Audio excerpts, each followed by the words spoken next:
تحيه كل مواطن مغربي قح اللي كيموت على المغاربه وما يبغوش المغاربه يتهانوا. هاد غادي نعاود لكم واحد الحكايه طرات لي من طرف هو يوسف الزروالي، عمليه نصب باسم مبادره وطنيه للتنميه البشريه.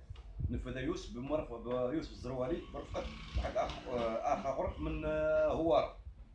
هاد الناس اتصلوا بها على اساس ان المبادره الوطنيه للتنميه البشريه من طرف يوسف الزروالي هو اللي مسافطهم، على اساس ان نسافطوا لاكارت ناسيونال، على اساس غياخذوا حاجه بعين الاعتبار كذا، ناخذوا على العاتق ديالنا ديك الامور ديال الاداره كلها كاع نصبوا عليها بها، على اساس من بعد تقول لي تصيفط لي مبلغ مالي بمبلغ بمقدار 1000 درهم. هذا السيد هذا اللي من طرف الزروالي.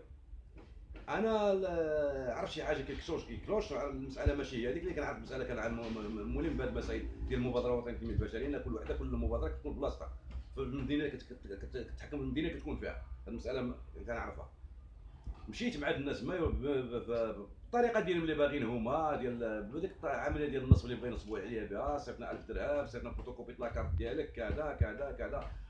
عطاوني بعض المعطيات اللي كاينه كالتالي، هي باينه في اليوتيوب. انا عرفتها من طرف الزروالي، هو اللي هذه المساله، هو اللي داير هذا الفيلم كله، هو اللي داير هذا الفيلم هذا. بغيت نسول سؤال هذا السيد، هذا الراجل هذا السيد الزروالي اللي بغيت نسول شنو علاقتك بيا انا؟ شنو واش بغيتي مني انا؟ اش بغيتي مني انا؟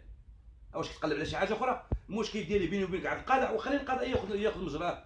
ما تبقاش دير هذه المسائل بحال هكا التهديدات ديالك. جي قتلني حرقني، دير اللي بغيتي ديرها. انا كنتحداك من هذا المنظر. انا بات كنتحداك. انا مستعد نموت عليك دريمتي، مستعد نموت عليها، نموت دمي نعطيه لها، ومش واحد بحالك ما ينصبش عليها.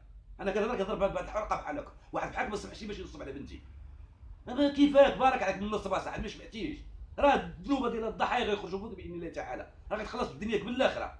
انا كثرتي الضحايا بزاف اصاحبي. انا ما يمكنش باش نصب عليا، واخا تجيب معاك شكون ما تنصبش عليا. انا ما خرجت من هذا المنبر. كنشكر مراد الصالح، وكنشكر كاع الناس ديال اليوتيوب اللي كيدافعوا على نصره الحق، اللي كيدافعوا على الحق، كل واحد بالاسم ديالو كنشكرهم كاملين. وتحيه للمغاربه كاملين داخل الوطن وخارج الوطن. هذا اب عايه اللي كيهضر معاكم. هذا السيد يوسف الزروي نصاب، اكبر نصاب. انا كنتحدى اي مغربي، كنتحدى نصاب هذا من اكبر نصاب على الكره الارضيه. والسلام عليكم.